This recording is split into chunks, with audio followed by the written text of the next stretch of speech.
ರ್ಯಾಪಿಡೋ 100-200% ಮಾಡ್ಬೋದು. ಒಂದು ಹೇಳೋದಿಷ್ಟೇ, as per the court order, as per the ನಮ್ಮ ಒಂದು ಇರುವಂತ judgement, as per the current legal situation ರ್ಯಾಪಿಡೋದಲ್ಲಿ ಬೈಕ್ ಟ್ಯಾಕ್ಸಿ ಮಾಡಬಹುದು. ಸರ್, ಈಗ ಕೊನೆಯದಾಗಿ ಎಲ್ಲಾ ರೈಡರ್ಸ್ ಮೈಂಡ್ ಅಲ್ಲಿ ಇರೋದೇನಪ್ಪಾ ಅಂದ್ರೆ, ಮಾಡಬಹುದಾ ಮಾಡಬಾರ್ದಾ? ಸರ್, ನಿಮ್ಗೆ ಆಕ್ಚುಲಿ ಆಲ್ರೆಡಿ ಎಕ್ಸ್ಪ್ಲೇನ್ ಮಾಡಿದ್ದೀರಾ, ಬಟ್ ಆದ್ರೆ ಪ್ರತಿ ಸರಿನೂ ನಾವು ಈ ತರ ಇಶ್ಯೂಸ್ ಆಗ್ತಾನೆ ಇದೆ. ಈಗ ಫಾರ್ ಎಕ್ಸಾಂಪಲ್ 3 ಮಂತ್ಸ್ ಸುಮ್ನೆ ಇರ್ತಾರೆ, 3 ಮಂತ್ಸ್ ಡ್ಯೂಟಿ ಮಾಡಕ್ ಬಿಡ್ತಾರೆ, ಅದಾದ್ಮೇಲೆ ಮತ್ತೆ ಶುರು ಆಗುತ್ತೆ. ಸೊ ಇಲ್ಲಿ ಏನಾಗ್ಬಿಡುತ್ತೆ ಅಂದ್ರೆ ಎಲ್ಲಾ ರೈಡರ್ಸ್ಗೂ ಸಫರ್ ಆಗ್ತಾನೆ ಇದಾರೆ. ಫಾರ್ ಎಕ್ಸಾಂಪಲ್ ಇವಾಗ ಮೊನ್ನೆ 1 ವೀಕ್ ಇಂದ ನಡೀತಾ ಇದೆ. ಸೊ ಇದು ಇನ್ನೂ ಎಷ್ಟು ದಿವಸ ನಡೀತಿರೋ ಗೊತ್ತಿಲ್ಲ, ಬಟ್ ಅಲ್ಲಿವರೆಗೂ ಕೆಲವರು ಡ್ಯೂಟಿ ಮಾಡಕ್ಕೆ ಮುಂದೆ ಸರ್ ಇಲ್ಲ, ಆಕ್ಚುಲಿ ಬೇಸಿಕ್ ಆನ್ಸರ್, ನಾನು ಬೇಸಿಕ್ ನಿಮ್ಮ ಕ್ವಶನ್ಸ್ಗೆ ನಾನು ಆನ್ಸರ್ ಏನ್ ಹೇಳೋದು ಅಂತಂದ್ರೆ, ರ್ಯಾಪಿಡೋ 100% ಮಾಡ್ಬೋದು ಸರ್. ರ್ಯಾಪಿಡೋ 100-200% ಮಾಡ್ಬೋದು. ಒಂದು ಇನ್ನೊಂದು ಪಾಯಿಂಟ್ ಆಫ್ ವ್ಯೂ ನಲ್ಲಿ, ಈಗ 3 ತಿಂಗಳು ಸುಮ್ನೆ ಏನು ಇಶ್ಯೂಸ್ ಇರಲ್ಲ, ಇನ್ನೊಂದು 3 ತಿಂಗಳು ಮತ್ತೆ ಗಲಾಟೆ ಆಗುತ್ತೆ, ಆ ತರ ವಿಚಾರಕ್ಕೆ ಬರೋದಾದ್ರೆ ಸರ್, ಇದು ಆಕ್ಚುಲಿ ಆಟೋ ಯೂನಿಯನ್ಸ್ ಗಳಾಗಿರ್ಬೋದು ಅಥವಾ ಆಟೋ ಡ್ರೈವರ್ಸ್ ಗಳಾಗಿರ್ಬೋದು, ಈಗ RTOದವರು ಅವರೇ ವಾಲಂಟಿಯರ್ ಆಗಿ ಬರ್ತಾ ಇಲ್ಲ. ಮೈಸೂರಲ್ಲಿ ಆಗಿರ್ಬೋದು, ಅಥವಾ ಮೈಸೂರಲ್ಲಿ RTO ಇಶ್ಯೂಸ್ ಆಗಿದ್ದೆ ಕಳೆದ ಒಂದು 3 ವರ್ಷಗಳ ನಂತರ, ಮೊನ್ನೆ ಯಾವುದು 19ನೇ ತಾರೀಕು ಜುಲೈನಲ್ಲಿ ಆಗಿದ್ದು. ಏನಕ್ಕೆ RTOದವರು ಬೆಂಗಳೂರಲ್ಲಾಗ್ಲಿ ಮೈಸೂರಲ್ಲಾಗ್ಲಿ ಹಿಡಿತಾ ಇಲ್ಲ ಅಂತಂದ್ರೆ, ಬಿಕಾಸ್ ಅವ್ರಿಗೂ ಕೂಡ ಗೊತ್ತಿದೆ ಏನು ಅಂತ. ನಮ್ದೊಂದು ಮಧ್ಯಂತರ ಆದೇಶ ಇರೋದ್ರಿಂದ ಅವರು ಆದೇಶಕ್ಕೆ ಕಾಯ್ತಾ ಇದ್ದಾರೆ. ಸೊ ಅಲ್ಲಿವರೆಗೂ, ಯಾಕಂದ್ರೆ ಇಲ್ಲಾಂದ್ರೆ ಕಂಟೆಂಪ್ಟ್ ಆಫ್ ಕೋರ್ಟ್ ಆರ್ಡರ್ ಆಗುತ್ತೆ, ಸೊ ಕಾನೂನು ವಿರುದ್ಧ ಆಗುತ್ತೆ ಅನ್ನೋದು ಅವ್ರಿಗೂ ಕೂಡ ಚೆನ್ನಾಗಿ ಒಂದು ಏನಂತಾರೆ, ಒಂದು ಇದ್ರ ಬಗ್ಗೆ ತುಂಬಾ ಅವೇರ್ನೆಸ್ ಇದೆ. ಸೊ ಹಿಂಗಿರ್ಬೇಕಾದ್ರೆ RTOದವರು ಖಂಡಿತ ತೊಂದರೆ ಕೊಡೋದಿಲ್ಲ ಸರ್. ಹಂಗಿದ್ದೀರೆ ಮೊನ್ನೆ RTOದವರೇನೆ ರ್ಯಾಪಿಡೋ ಬೈಕ್ ಟ್ಯಾಕ್ಸಿ ಅಂತಾನೆ ಮೆನ್ಷನ್ ಮಾಡ್ತಾ ಇದ್ರು. ಬಟ್ ಇದು ಇಲ್ಲಿಗಲ್ಲೂ ಅಲ್ಲ, ಸೊ ಆರಾಮಾಗಿ ಮಾಡ್ಬೋದು.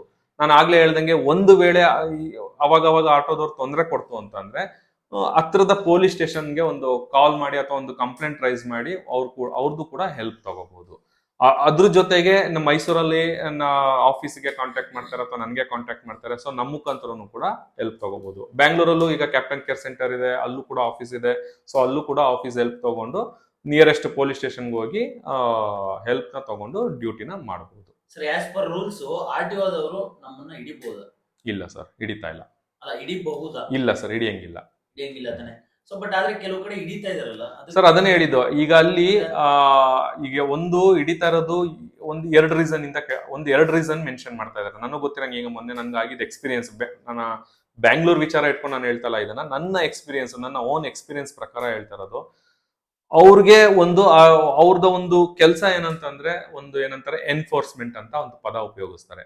ಸೊ ಎನ್ಫೋರ್ಸ್ಮೆಂಟ್ ಅಂದ್ರೆ ಅಲ್ಲಿ ಪಬ್ಲಿಕ್ ವೆಹಿಕಲ್ಸ್ ಗಳು ನಂಬರ್ ಪ್ಲೇಟ್ಸ್ ಡಿಫೆಕ್ಟ್ಸ್ ಇರ್ಬೋದು, ಅಥವಾ ಒಂದು ಗಾಡಿ ಡಾಕ್ಯುಮೆಂಟ್ಸ್ ಗಳು ಇರ್ಬೋದು, invalid documents, example insurance, expired insurance ಇರ್ಬೋದು, ಅಥವಾ FC ಇಲ್ದಲ್ಲೇ ಇರ್ಬೋದು, ಅಥವಾ ಒಂದು ಎಮಿಷನ್ ಟೆಸ್ಟ್ ಇಲ್ದರಲ್ಲೇ ಇರ್ಬೋದು. ಸೊ ಇಂಥ ವೆಹಿಕಲ್ಸ್ ಗಳಿಗೆ ನಾವು ಪೆನಾಲ್ಟಿ ಆಗ್ತಾ ಇದೀವಿ ಅಂತ ಹೇಳಿ ಗಾಡಿನ ನಾವು ಹಿಡ್ಕೊಂಡಿದೀವಿ ಅಂತ ರೀಸನ್ ಕೊಡ್ತಾರೆ. ರ್ಯಾಪಿಡೋ ಬೈಕ್ ಟ್ಯಾಕ್ಸಿ ಮಾಡ್ತಾ ಇರೋದಕ್ಕೆ, ಇವರು ಬೈಕ್ ಟ್ಯಾಕ್ಸಿ ವೈಟ್ ಬೋರ್ಡ್ ಅಲ್ಲಿ ಬೈಕ್ ಟ್ಯಾಕ್ಸಿ ಮಾಡ್ತಾ ಇರೋದಕ್ಕೆ ನಾವು ಹಿಡಿತಾ ಇರೋದು ಅಂತ ಹೇಳ್ತಾ ಇಲ್ಲ. ಸೊ ಈ ವಿಚಾರವಾಗಿ ನಾನು ಪ್ರಶ್ನೆ ಮಾಡಿದ್ದಕ್ಕೆ ಮೈಸೂರು RTOದಲ್ಲಿ ಅವ್ರ ಹತ್ರ ಉತ್ತರ ಇರಲಿಲ್ಲ. ಸೊ ಅಲ್ಟಿಮೇಟ್ಲಿ ನಾನು ಒಂದು ಅವೇರ್ನೆಸ್ ತಂದ ತಕ್ಷಣ ಅವ್ರಿಗೂ ಕೂಡ ಒಂದು ಅವೇರ್ನೆಸ್ ಬಂತು. ಸೊ ಬೆಂಗಳೂರಲ್ಲಿ RTOದವ್ರು ಹಿಡಿದ್ರು, ಪೆನಾಲ್ಟಿ ಹಾಕಿದ್ದಾರೆ, ಪೆನಾಲ್ಟಿ ಹಾಕಿಲ್ಲ ನನಗೆ ಗೊತ್ತಿಲ್ಲ. ನನಗೆ ಅಲ್ಲೂ ಕೂಡ ಆಗಿದ್ದು ಒಂದೇ ದಿನ ಅಂತ ಅನ್ಕೊಂತೀನಿ. ಒಂದೇ ದಿನ RTOದವ್ರು ಹಿಡಿದ್ರು. ಅದು EV ವೆಹಿಕಲ್ಸ್ 2021 ನಲ್ಲಿ ಏನು ನಮ್ಮ ಕರ್ನಾಟಕ ಸರ್ಕಾರ ಯಡಿಯೂರಪ್ಪ ಸರ್ ಇದ್ದಾಗ ಏನು ಲಾಂಚ್ ಮಾಡಿದ್ರು, ಸೊ ಅದು ಯಾವಾಗ ರೀಸೆಂಟ್ ಆಗಿ ಅದನ್ನ ತೆಗೆದಾಕಿದ್ರು, ಅಂತ ಟೈಮಲ್ಲಿ ಈಗ ಕರ್ನಾಟಕ ಸರ್ಕಾರದಿಂದ ಬೈಕ್ ಟ್ಯಾಕ್ಸಿ ಬ್ಯಾನ್ ಆಗಿದೆ ಅಂತ ಇರ್ಬೇಕಾದ್ರೆ ಇವ್ರು ಹೆಂಗೆ ಬೈಕ್ ಟ್ಯಾಕ್ಸಿ ಮಾಡ್ತಾ ಇದಾರೆ ಅಂತ ಮೇಲ್ನೋಟು ಕೇಳ್ತಾ ಇದಾರೆ ಹೊರತು ಅಲ್ಲಿ ಎಲೆಕ್ಟ್ರಿಕ್ ವೆಹಿಕಲ್ ಗಳು ಅಂತ ಎಲ್ಲೂ ಕರೆಕ್ಟ್ ಆಗಿ ಮೆನ್ಷನ್ ಮಾಡ್ತಿರ್ಲಿಲ್ಲ. ಸೊ ಅದು ಒಂದು ಸ್ವಲ್ಪ ನಮ್ಮ ಕ್ಯಾಪ್ಟನ್ಸ್ ಗಳಿಗೆ ಕನ್ಫ್ಯೂಷನ್ ಆಯ್ತು. ಸರ್, ಬೈಕ್ ಟ್ಯಾಕ್ಸಿ ಮಾಡ್ಬೋದಾ? ಎಸ್, ನಾನು ಹೇಳೋದಿಷ್ಟೇ, as per the court order, as per the ನಮ್ಮ ಒಂದು ಇರುವಂತ judgement, as per the current legal situation ರ್ಯಾಪಿಡೋದಲ್ಲಿ ಬೈಕ್ ಟ್ಯಾಕ್ಸಿ ಮಾಡಬಹುದು. RTOದವರಾಗ್ಲಿ ಪೊಲೀಸವರಾಗ್ಲಿ ಈಗ ಸದ್ಯಕ್ಕಂತೂ ತೊಂದರೆ ಕೊಡೋದಿಲ್ಲ. ಸರ್, ಇವಾಗ ಕ್ಯಾಪ್ಟನ್ಸ್ ಗಳಿಗೆ ಹೇಳೋದಾದ್ರೆ ಏನ್ ಹೇಳ್ತೀರಾ?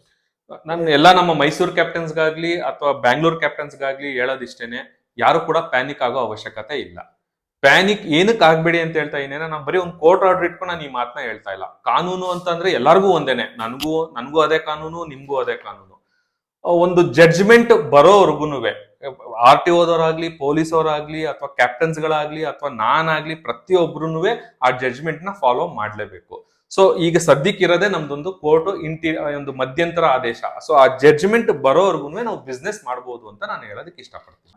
ಮತ್ತೆ ಆಕ್ಸಿಡೆಂಟಲ್ ಮೆಜರ್ಮೆಂಟ್, ಆಕ್ಸಿಡೆಂಟಲ್ ವಿಚಾರಕ್ಕೆ ಬರೋದಾದ್ರೆ, ಸೊ ಇನ್ಶೂರೆನ್ಸ್ ಅನ್ನೋದು ಬಹಳ ಮುಖ್ಯ ಆಗಿರುತ್ತೆ.